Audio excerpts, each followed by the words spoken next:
tarde, sejam bem-vindos ao programa Cultura do canal Matriz Portuguesa.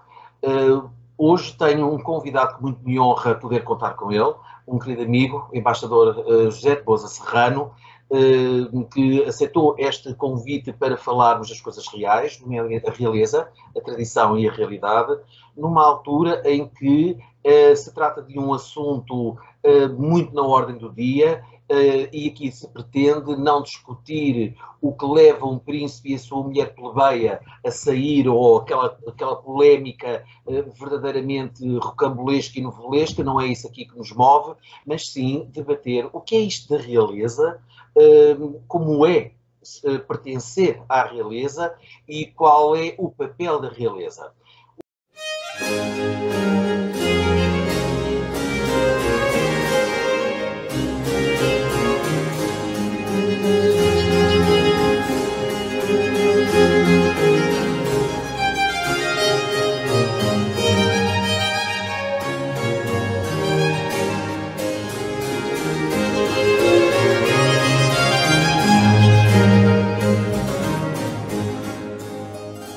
O embaixador José de Boza Serrano foi um antigo chefe do Protocolo de Estado português, foi embaixador em Haia e na Dinamarca e também serviu por Portugal, curiosamente, em várias monarquias. Espanha, Bélgica, no Vaticano, que é, para todos os efeitos, uma monarquia, e também na Ordem de Malta.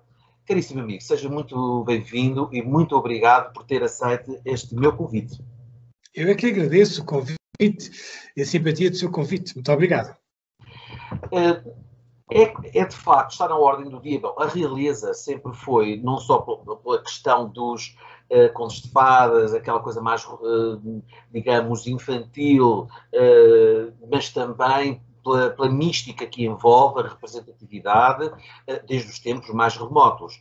Portugal, em toda a sua longa história, quase já de 900 anos, só em 100 anos é que é uma república. Durante todos os outros 800 foi sempre e ininterruptamente uma monarquia. É algo que, de facto, atrai, capta a atenção, a curiosidade e o fascínio também por todo o cerimonial, a representatividade, a ligação direta ao destino de um povo, de uma nação. O que é, para si, que representou Portugal, agora uma república, mas é indiferente, podia também ser uma monarquia, que representou Portugal enquanto ministro plenipotenciário, junto de várias monarquias, e que privou com monarcas, príncipes, famílias reais, enfim. O que é realeza? Para que possamos, de uma vez por todas, perceber, não nos contextos das revistas e dos comentadores, que comentam muito, eu acho que, parece-me que, e muitas vezes erram por desconhecimento, o que é realeza, em primeiro lugar? Bom, a realeza é uma distinção que emana das pessoas reais. Emana porque é um privilégio de sangue, é um privilégio genealógico e é, no fundo, uma qualidade das pessoas reais, sejam tanto soberanos como sejam príncipes, e de qualquer maneira é inerente a esses sujeitos. E, no fundo, a realeza é esta natureza, é o quadro genético mais restrito do mundo, não é? Era até agora, porque com os casamentos hoje em dia desiguais, aquela obrigação de casar dentro do seu rango e dentro da sua categoria foi-se esbatendo. Aliás, o meu livro é disso que trata, e eu comecei com uma ideia, mas tive que concluir que, no fundo, as 10 famílias reais que existem hoje em dia na Europa,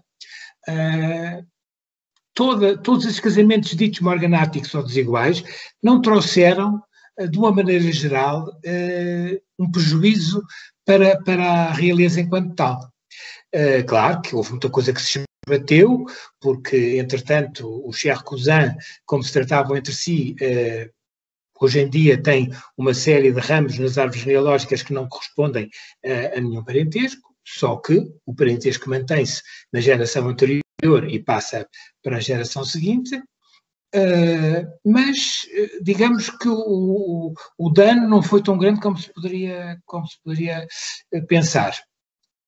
E hoje em dia as monarquias, porque todas são democráticas e todas são parlamentares, ou pelo menos é um estatuto que muitas vezes as pessoas têm sempre a ideia de identificarem monarquia com arbitrariedade e república com liberdade, o que é uma grande confusão e mentira.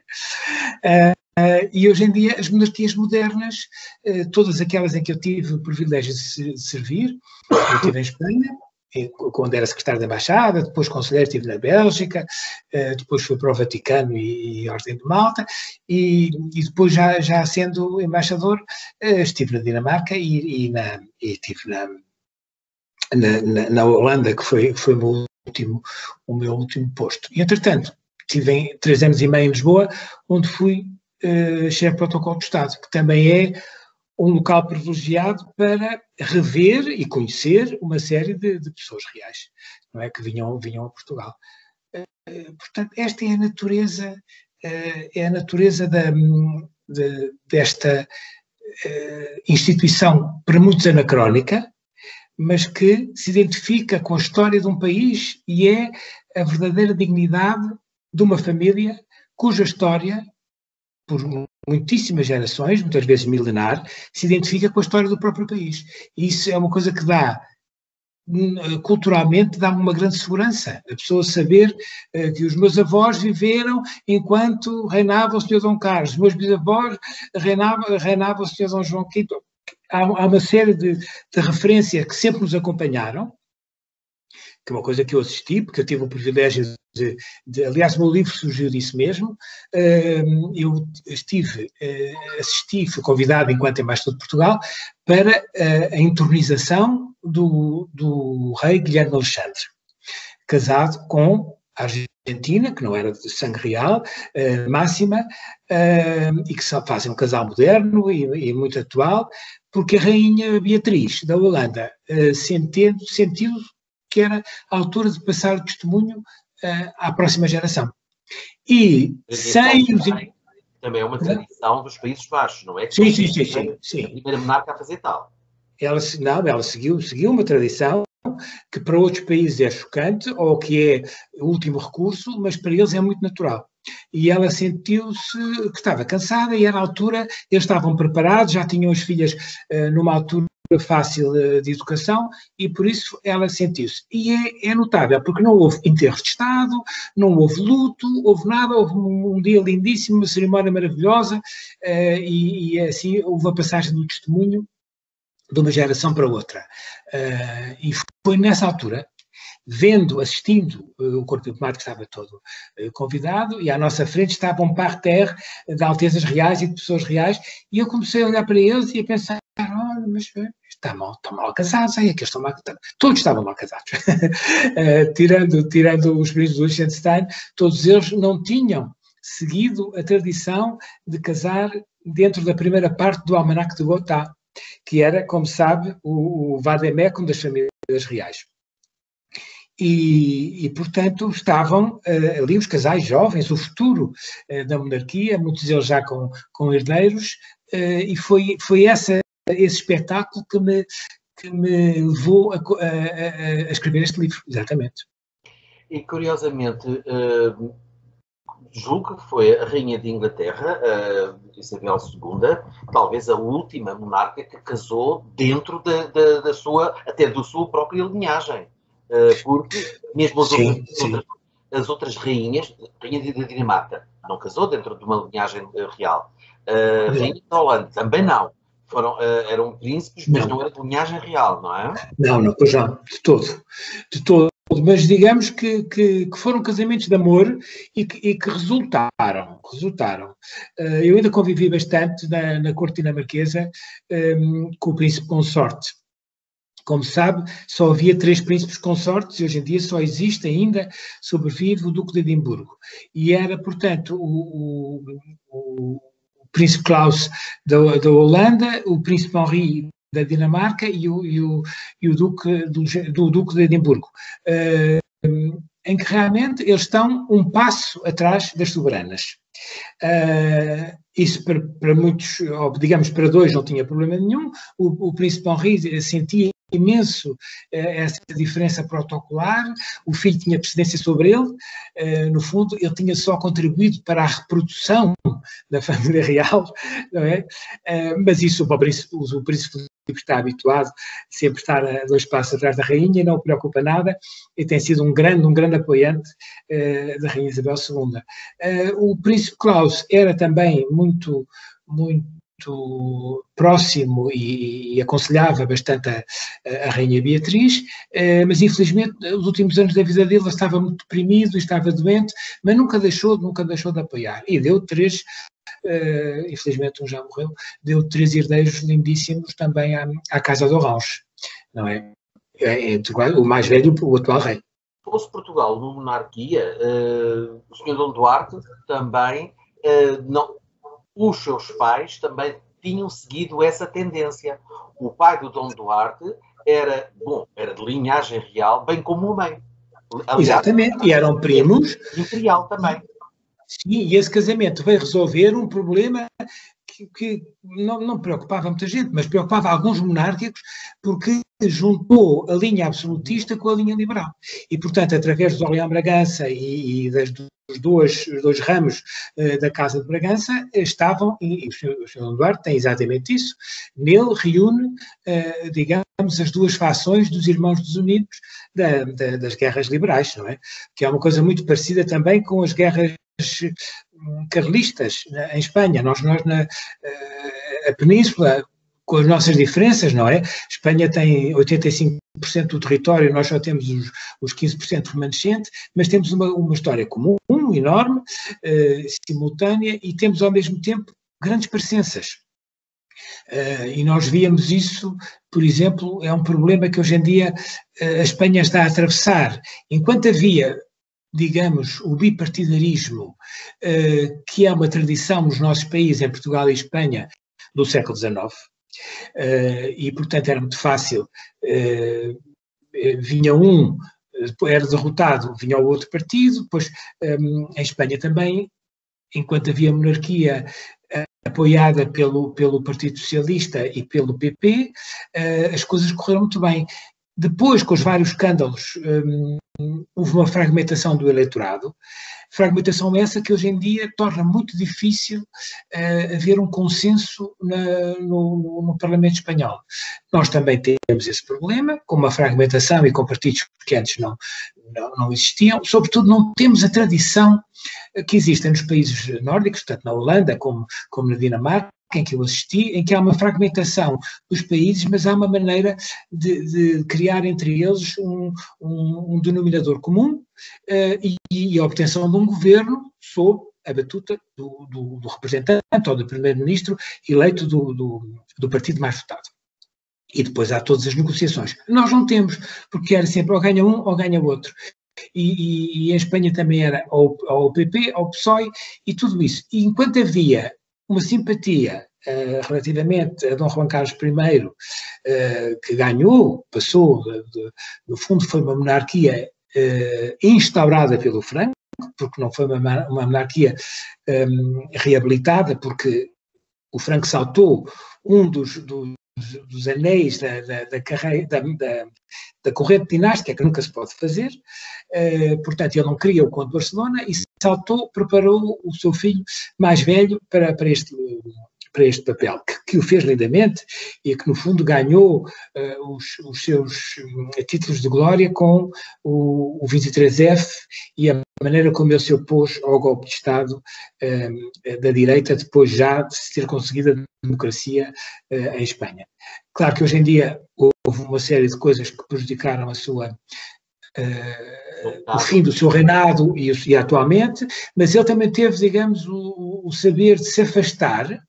Para um homem que viveu tantos anos no exílio e que lhe custou tanto sair do país que ele adora e sobre o qual reinou estes anos, também é muito difícil, mas ele achou que a presença dele estava a ser tóxica para o reinado do filho, mas há uma série de partidos profundamente tóxicos, que são, por um lado, republicanos, são profundamente separatistas, e isso para a ideia das Espanhas que nós temos e que a coroa consegue, digamos, congregar em torno de si própria, é tremendo. É tremendo e quer dizer, basta olhar o que é uma declaração do presidente do Podemos, e os socialistas um bocadinho menos, porque percebem também, sob o exemplo e a batuta do Felipe Gonçalves, que não se deve passar um certo limite e que também há linhas vermelhas,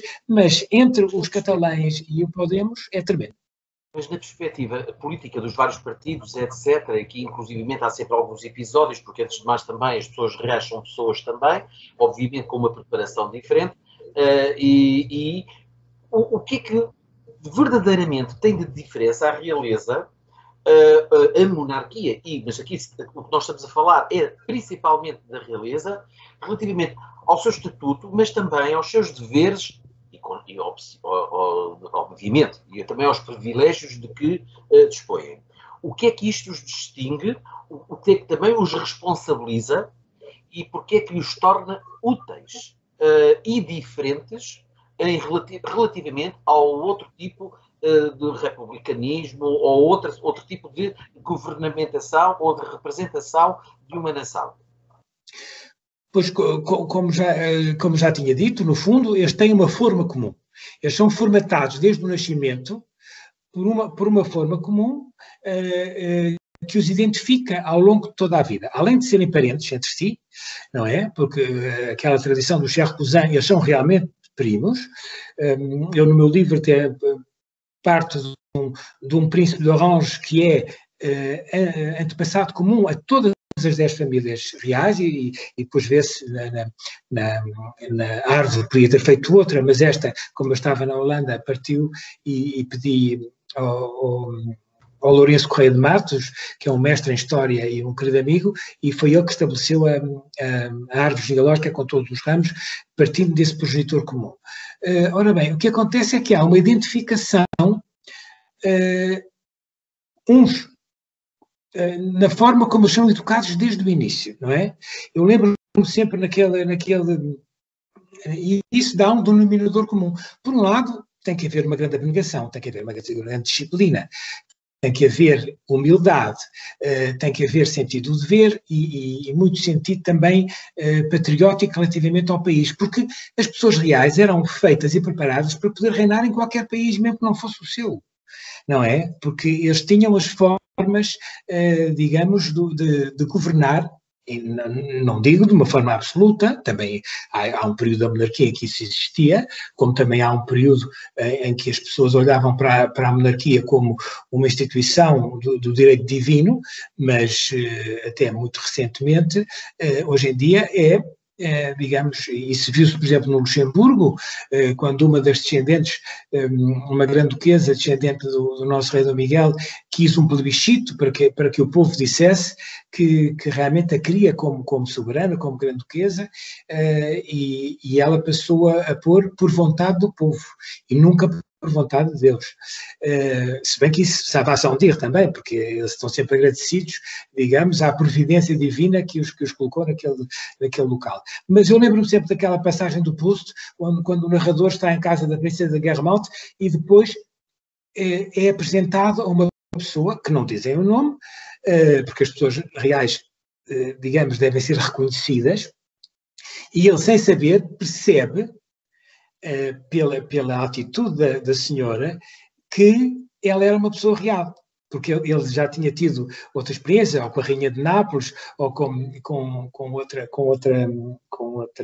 pessoa real, e percebe, por uma série digamos, de símbolos gestuais e formas de dizer que estava perante uma pessoa real. Portanto, essa forma comum acaba por aparecer no dia a dia dos soberanos, dos príncipes, dos granduques, das pessoas que têm, ou seja, todas essas pessoas reais que estão na primeira parte do Almanaque de Gotha. E, portanto, o que há hoje em dia é uma certa recusa ao espírito de sacrifício, não é? Os romanos já diziam ubi cómoda, sibi incómoda. Quem tem as vantagens tem que ter os inconvenientes. E, portanto, se a pessoa tem o privilégio enorme, não é? De nascer numa família, porque, no fundo, isto digamos, é uma sucessão. Quer dizer, não há nenhuma profissão, sei lá, um grande general, um grande médico, um grande matemático, os filhos não ficam com os mesmos cargos dos pais, não é? Porque estas coisas depois são feitas de outra maneira. Agora, para uma pessoa real, basta nascer, e nascer ou como primogénito ou em segundo lugar, para ter o seu lugar assegurado. E isso, se por um lado é um grande privilégio, é também uma grande obrigação e tem a dificuldade inerente, não é? E o que eles têm que pensar sempre é que são um exemplo. E é exatamente isso que dizia o Luís Maria Anderson relativamente agora ao Juan Carlos II, ao Dom Juan Carlos I, que era exatamente isso. Quer dizer, quando essa exemplaridade desaparece, então já não são precisos, então já não é preciso. Não é? E é precisamente também aí, porque uma das diferenças é todos esses predicados que falam, essas responsabilidades, e sendo um exemplo, mas é também estarem formatados estes pequenos para a função, saberem perfeitamente qual é o lugar, como fazer, o que esperar que deva acontecer, portanto, reconhecem e também interiorizam em si toda uma simbologia cerimonial e representação da própria realeza, mas não só da realeza, mas também do aparelho do Estado e do Estado. Não vamos buscar, obviamente, a famosa frase de Luís XIV, l'état c'est moi, que isso também era... Mas ao mesmo tempo é verdade, porque o sangue, mesmo os príncipes que estão no exílio, eles são o seu país, são o seu Estado, porque as monarquias podem cair, os cetros podem ser quebrados, mas eles no exílio têm a coroa, e a coroa é o sangue, é a legitimidade que os leva sempre. Aliás, e estando como esteve no Vaticano, que é o Estado do Vaticano, ou a Santa Sé, o Papa é rei. O Papa é rei para todos os efeitos. E que, aliás, e é a sua área também de especialização e de conhecimento, o protocolo dá preferência aos monarcas em detrimento dos chefes de Estado eleitos. Depende, quer dizer, não porque, quer dizer, dá preferência no sentido, recebe-os com uma certa frequência. Nas cerimónias, por exemplo, quando foram... Não, nas cerimónias o chefe de Estado são no Vaticano, e aliás tivemos um português há muito tempo, que é o Monsenhor Betancourt, que hoje é anúncio, atualmente, e ele foi um excelente chefe do protocolo da Casa Pontifícia, mas há também, digamos, a sequência normal do chefe de Estado. O que acontece muitas vezes é como os reis já são chefes de Estado há mais anos, se vem um chefe de Estado eleito há pouco tempo, passa depois, porque o outro tem o cargo e a honra anterior, não é? Mas não é uma preferência, é a preferência que lhe dá a precedência. No fundo, é a precedência que ele tem. A atividade ou imposto ou no cargo. Exatamente. Toda esta simbologia e representação, e bem como o cerimonial, tem que ver também com outra circunstância, até muito mais comezinha e prosaica, que é o seguinte.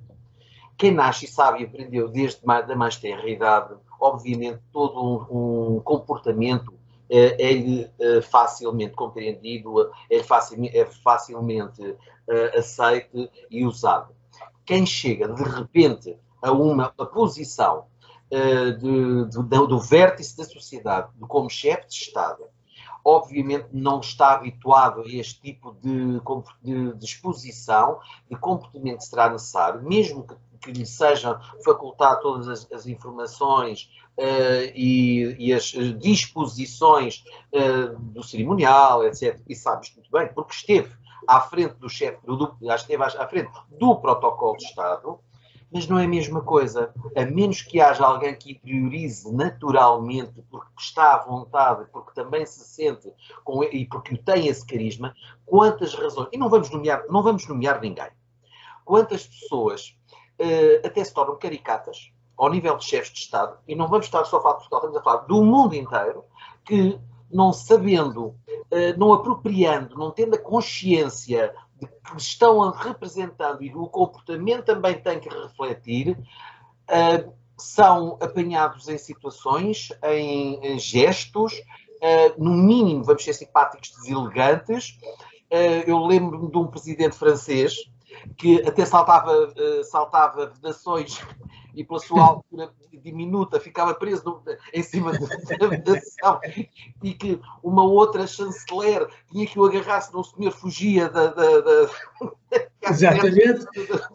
E nunca olhava para a tropa, se é o mesmo que eu estou a pensar, nunca fazia a vénia à bandeira nem olhava para a tropa. Portanto, uma rainha, alguém que nasceu dentro da realeza, obviamente está à vontade com este tipo de situação. Sim. É natural, não é isto? É natural, faz parte do seu código genético, por um lado, e faz parte da sua educação primorosa, como lhe disse e repito, desde o dia que nascem. Mas, como se vê nos atuais, tirando o Liechtenstein, todos estes consortes são do outro lado, quer dizer, desde o personal trainer sueco, não é, até a outras consortes que vieram de outro ambiente. O que é que fizeram? Muito inteligente, porque são pessoas inteligentes, de maneira geral, são pessoas inteligentes. Tomaram um banho de protocolo, muitas tomaram um banho de línguas estrangeiras dificílimas, porque a máxima Zogorrieta, quando foi apresentada como depois da Rainha Beatriz dar o seu consentimento, claro, apresentada como futura, como noiva do príncipe Guilherme Alexandre, ela tinha feito um esforço enorme, é uma mulher muito inteligente, tinha aprendido holandês, o que é uma coisa notável. E quando ela se dirigiu, e hoje em dia cada vez mais, até tem muita graça, porque ela tem aquele ar latino, ela hoje em dia até já consegue fazer graças e calamburs em holandês, que é uma coisa realmente difícil de se pensar. Como a Princesa Mary também estudou o dinamarquês, outra língua muito difícil, e no fundo só falada por 5 milhões de pessoas, mas ela, quando se apresentou, tinha esse trunfo. Portanto, há uma maneira das pessoas, digamos, serem assimiladas ou conseguirem incorporar uma herança que lhes é alheia, mas que vai passar a ser comum. E a partir do momento em que eles são pais ou mães dos príncipes herdeiros, mais uma razão, eles aí assim também se incorporam na própria família real, e não é? E depois para o futuro serão sempre um dos lados daquela, digamos, daquela geração que reinou num país, e são os pais ou os avós dos futuros soberanos. Agora, há pessoas que entram neste tumulto e que nem sequer fazem o trabalho de casa, não é? E que depois são apanhados nas curvas porque não sabem, mas quê? Tenho que fazer o Knix à minha cunhada, mas que coisa é? Sim, ele casou-nos no jardim, quer dizer, não são coisas que existam, na Inglaterra não se pode casar no jardim, não é?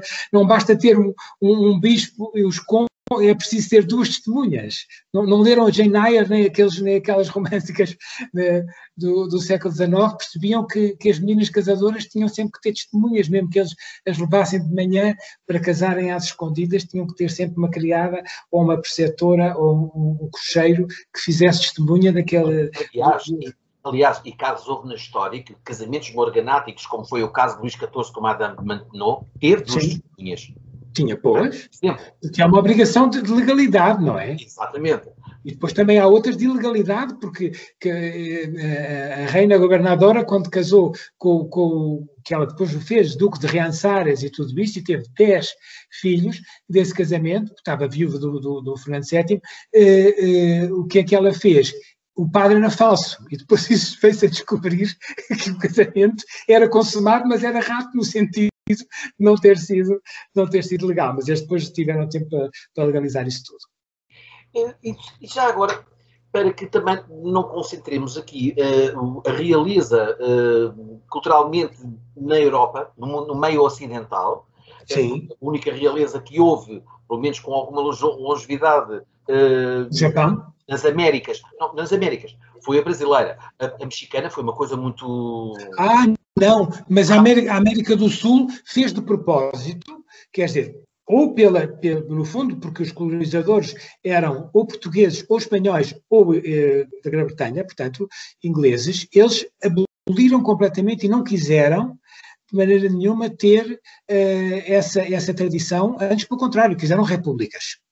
Houve aquele problema ainda, que, como se lembra, do Maximiliano do México, que foi convidado para imperador do México, mas aquilo era um sonho do Napoleão III de França e portanto, em princípio, nada disso teve, aliás, acabou muito mal, infelizmente, e a pobre da Imperatriz acabou louca e no exílio, claro. Mas foi agora, todos eles evitaram a fórmula monárquica, os próprios americanos também, não é? Mas porquê? Mas é que eles diretamente vinham das antigas potências colonizadoras, eram monarquias, não é? Nós temos uma coisa muito boa. Mas havia das civilizações anteriores, havia um modelo monárquico. Dos incas... Sim, os reis astecas e tudo isso, mas eram tão recuados no tempo que não tinham deixado... A tradição, não é? Não havia tradição. Mas depois também há as outras monarquias no mundo árabe, na África, não é? O Japão, sobretudo, o Japão é que é milenar, não é?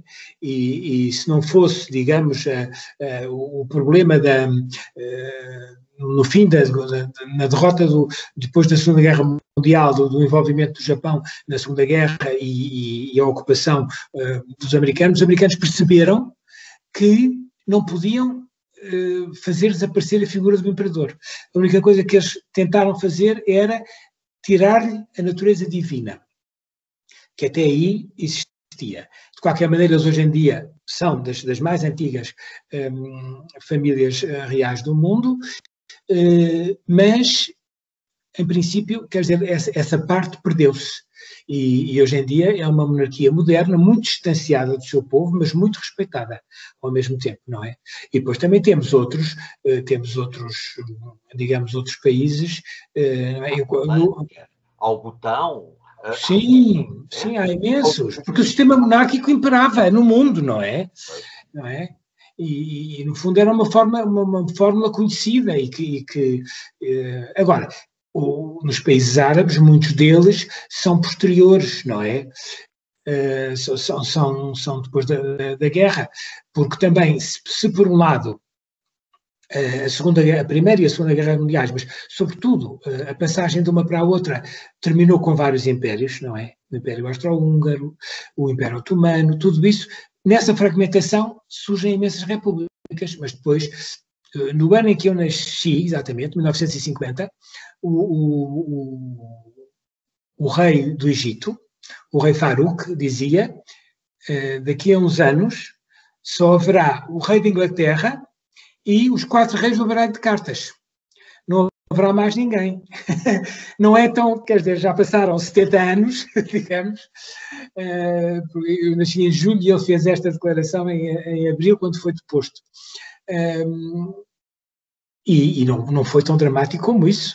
E a rainha da Inglaterra, além de ser a rainha da Grã-Bretanha, é também numa série de países da Commonwealth e de uma série de outros países que continuam com o sistema monárquico.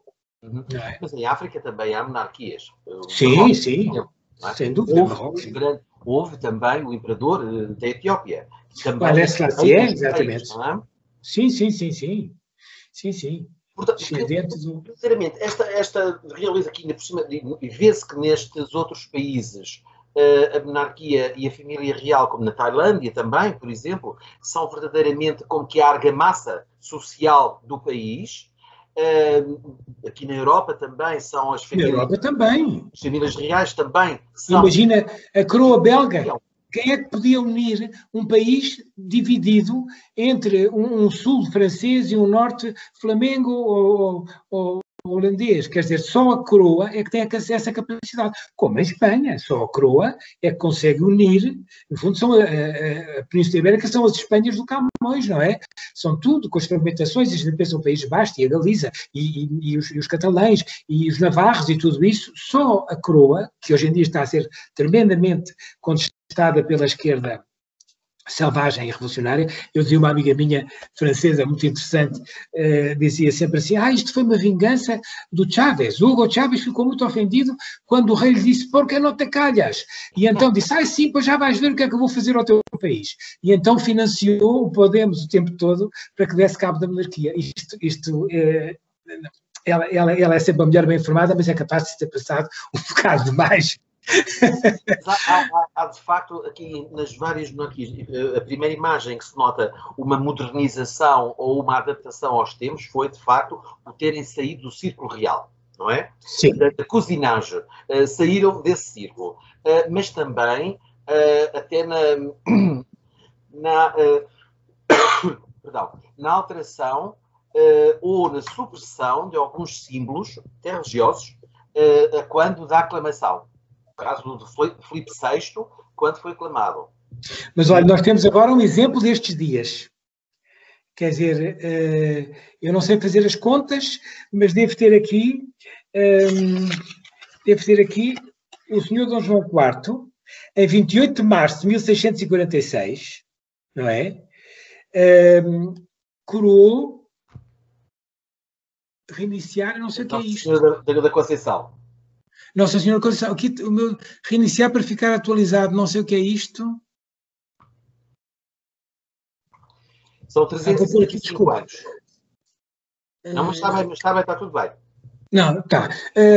Portanto, é extraordinário. A partir daí, toda a dinastia de Bragança nunca usou a coroa, não é? A coroa é uma regalia, como chamam os ingleses, e são, por exemplo, na Holanda também, quando o príncipe Guilherme Alexandre usou o manto, mas a coroa, o cetro, a orbe terrestre, o crucifixo e a Bíblia e a Constituição estavam numa mesa, que eram a regalia, que eram os símbolos da monarquia. Porque as monarquias podem cair, mas a realeza mantém-se. E é isso que levam para o exílio os reis depostos, não é? Aliás, houve uma rainha que inclusivamente deu, não sei se a história corresponde ou não à verdade, ou terá acontecido, terá sido a rainha Adelaide, mulher do rei William III, o anterior à rainha Vitória, que terá dito à rainha Vitória relativamente aos seus ministros, ao seu primeiro-ministro, que começou por ser o Lord Melbourne. My dear Victoria, they will pass, you remain. Ou seja, eles passam, a menina fica. Mas, de facto, verdade. Basta fazer a lista da Rainha Isabel II. Já viu? Uma lista interminável dos que passaram. É verdade. Incluindo a senhora Thatcher, quando eram duas mulheres no governo da Inglaterra. Vamos fazer aqui agora um bocadinho um exercício de boa vontade, também de imaginação da nossa parte. Imaginemos que verdadeiramente e finalmente Portugal faria um referendo e os portugueses decidiam por maioria que voltássemos a ser uma monarquia. Seria, obviamente, o Sr. Dom Duarte, tendo como rainha a Sra. Isabel, que já com descendência mais que garantida, e o Sr. Dom Duarte, inclusivamente, por aquilo que temos estado a falar, não só porque ao tornar-se rei de Portugal, mas também por toda a sua ação desde que começou a estar ao serviço, que sempre esteve ao serviço. Sempre. Tem ligação ao nível familiar, com a maior parte, se não com todas as casas reais da Europa. Tem. Não, com a Inglaterra não tem diretamente, mas com todos os outros tem, porque toda aquela descendência do Sr. Dom Miguel, casaram muitos em cortes europeias, não é? Porque eles não tinham dote, porque no fundo houve todo aquele problema das lutas, das guerras liberais, e eles foram para o exílio com muito pouco dinheiro, e até com muito poucos bens que não levaram, mas casaram todos muito bem. Sei lá, a Imperatriz Zita é neta, não é? E sobretudo todos eles têm Luxemburgo, tudo isso sempre bom par, mas a Bélgica, porque é por aí, sei lá, a mãe... Não é uma monarquia. Sim, a mãe da... Desculpa? A Casa de França, mas enfim, mas a França não é uma monarquia. Sim. Não, os Orleans também muito, e depois tem imensas ligações, sim. Não, e o problema é esse, para nós, a monarquia é sempre a reserva da República. Quando a República der cabo dela própria, há sempre uma maneira de ir buscar a monarquia, não é?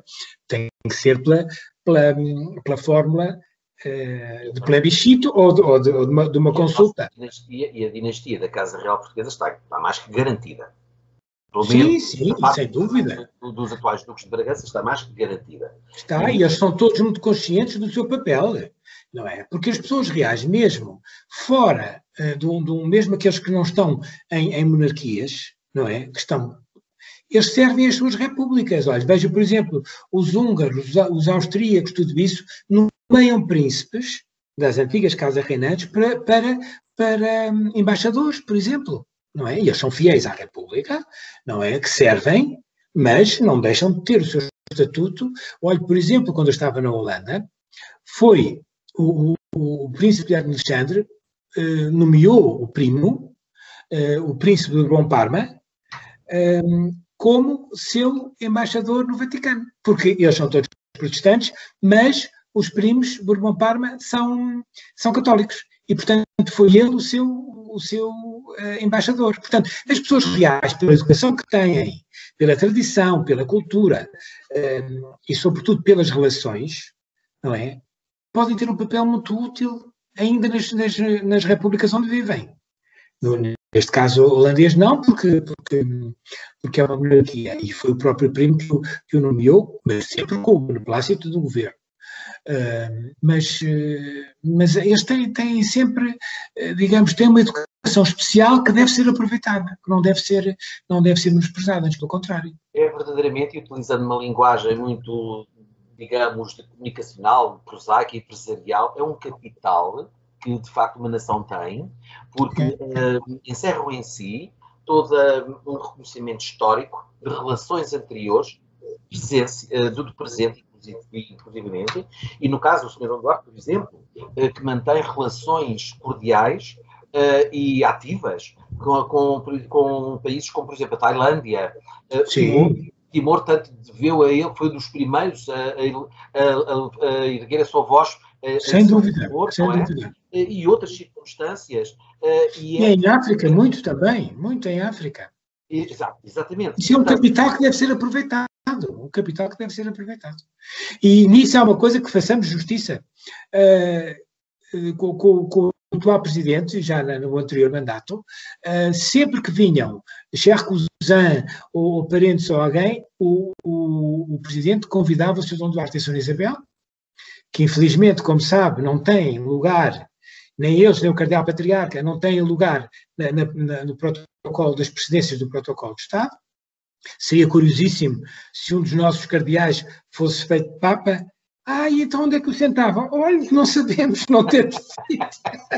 E o Cardeal Patriarca de Lisboa, que tem um significado tão extraordinário. Pois tem, historicamente, mas não tem lugar. São os dois, aliás, eu no meu livro sobre o protocolo, eu apontei isso, há dois casos graves, mas os republicanos esta ética republicana que as pessoas acham fascinante é muito torta.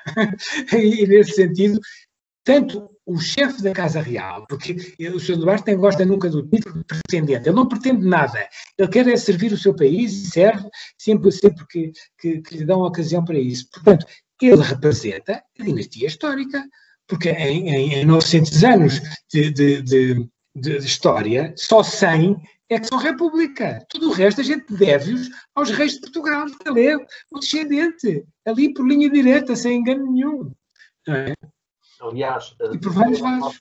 toda a nossa grande gesta, que nos tornou únicos na história da humanidade e que nos fez com que virássemos a página da história da humanidade, foi iniciada precisamente pelas pessoas reais.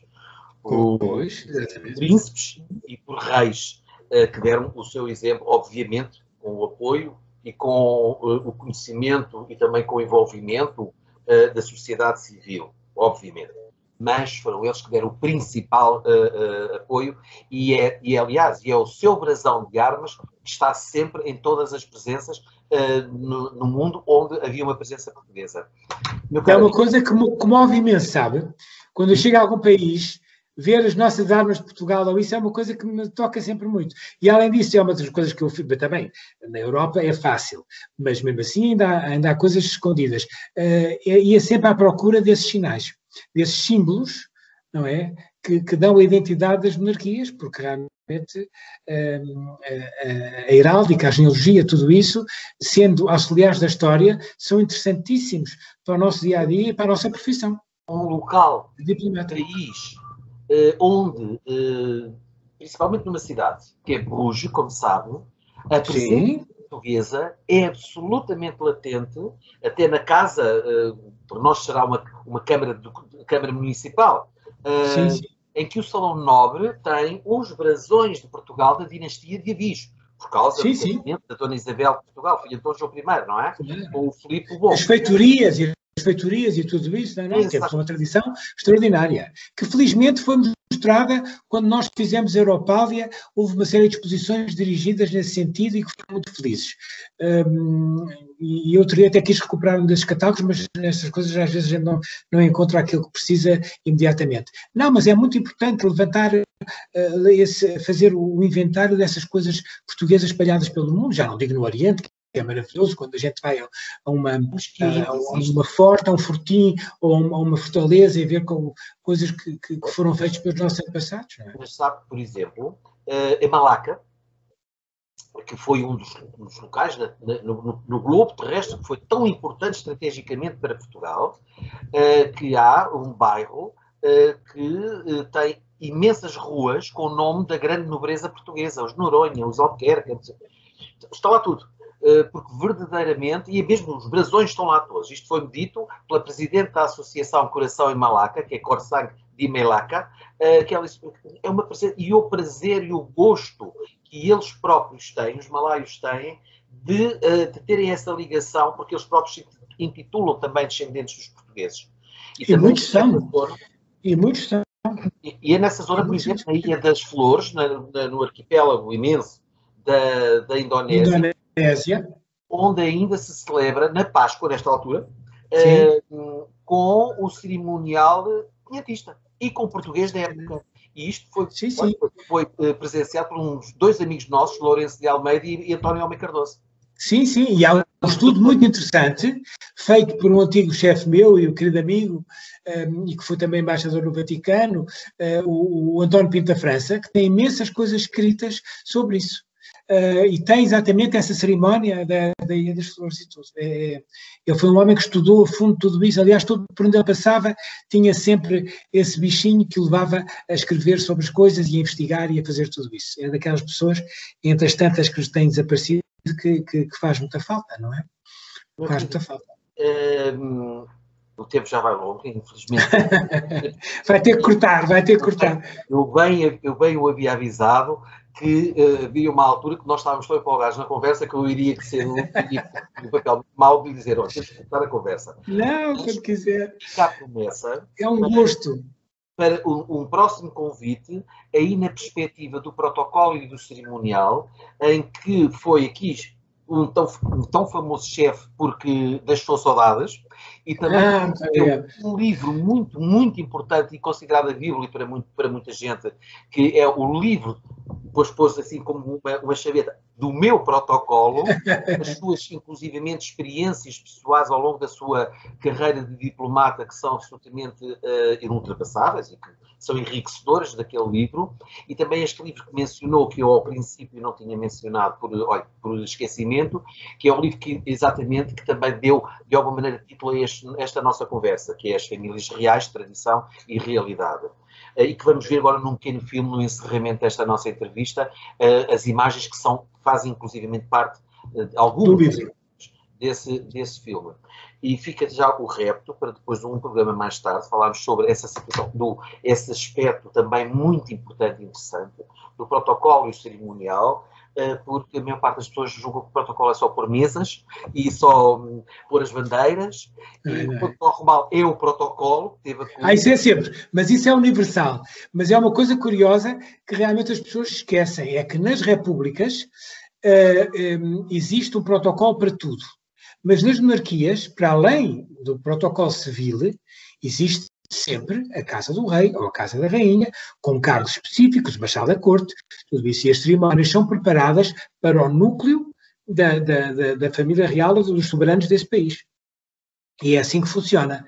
Portanto, em Espanha havia sempre o protocolo do Ministério dos Negócios Estrangeiros, havia o protocolo do Primeiro-Ministro e havia a Casa Real. Havia a Casa, ainda há, não é? Tudo isso. E assim na Holanda. Faz-me lembrar um dia que uma amiga nossa, Isabel Silveira Godinho, anterior a presidente, muito bem, que fez anos também agora recentemente. Esta sala, onde eu me encontro virtualmente, que é a sala do espaço do Palácio Nacional da Ajuda, que conheço muitíssimo bem, em que me convidou para eu ir assistir e levar um fotógrafo para fazer a reportagem da montagem da sala dos banquetes, para o banquete que seria oferecido ao rei da Noruega. Sim. E eu vi e achei interessantíssimo, eu estava com a Isabel, assim, que repare que as equipas que vão estar, que não partilham ao mesmo tempo, que vêm em tempos separados, são pessoas que vêm de 3 sítios diferentes. Do protocolo de Estado, do Gabinete da Presidência e do Ministério dos Negócios Estrangeiros, e se calhar ainda vou eu, dizia Isabel, ainda vou eu também, porque tenho a responsabilidade das peças da coleção que estão sobre a mesa, a mesa principal. A Baixela Germain, as outras peças de Germain e a Companhia das Ilhas, sim. Exatamente. Portanto, isto é verdadeiramente um bailado. Eram umas mesas papanantes, mas realmente com a tradição monárquica. Eu também digo sempre. Está a ver, estamos a iniciar essa conversa. Fica esse repto e vamos combinar então a próxima conversa, e os nossos, acredito, já deixámos muito interessados, quem nos está a ouvir, para a nossa próxima conversa, e que então vai ser extraordinária também, porque é também algo muito importante, porque é à mesa que as nações e as pessoas, os grandes, os pequenos, resolvem os seus problemas, dão-se melhor. No caso dos grandes do mundo, decidem as nações e os seus tratados, etc. Posso dar-lhe só um exemplo? Sim. O Talleyrand, no Congresso de Viena, era o representante do Estado que, no fundo, tinha sido vencido, pois ele conseguiu, através dos seus vinhos e da sua mesa e tudo isso, dar a volta e sair ao lado dos vencedores, quando, no fundo, quer dizer, ele era o representante daquele corso horrível, Napoleão, que deu cabo da Europa naquela altura, e ele conseguiu dar a volta e sair, sendo um país vencido, saiu. Ele é que determinava e decidia as coisas como os vencedores. Pela mesa, Talleyrand. Não era Talleyrand que dizia também, onde se senta o embaixador de França, preside sempre? Não foi assim? Sim, porque havia umas senhoras que não gostavam deles e punham no fim da mesa, não é? E ele dizia, ma place est toujours la meilleure, porque realmente parte de mim para o resto do mundo, exatamente. Bom, meu querido amigo, muito obrigado pelo seu convite, é sempre um gosto. Nós podemos ficar aqui assim a conversar mas tu tens o seu tempo, e agradeço-lhe francamente ter-se lembrado de mim e ter-me feito este convite. Muito obrigado. Muito bem. Mais uma vez, o programa Cultura do canal Matriz Portuguesa trouxe um assunto bastante relevante da atualidade, do contexto da última polémica no meio da realeza, que não era da realeza, mas dos parvenus que aparecem na realeza e não compreendem verdadeiramente o que é, para que serve, como é e qual é verdadeiramente o seu papel. Estivemos à conversa com o embaixador José de Sousa Serrano, antigo chefe do protocolo de Estado, embaixador em vários países, todos da monarquia, e que me tinha dito também que fez também alguma pressãozinha simpática para que assim acontecesse, do que é da sua simpatia e também ao nível histórico. Fica então a promessa de uma próxima conversa com o embaixador para a próxima sobre o protocolo e o cerimonial. Obrigado.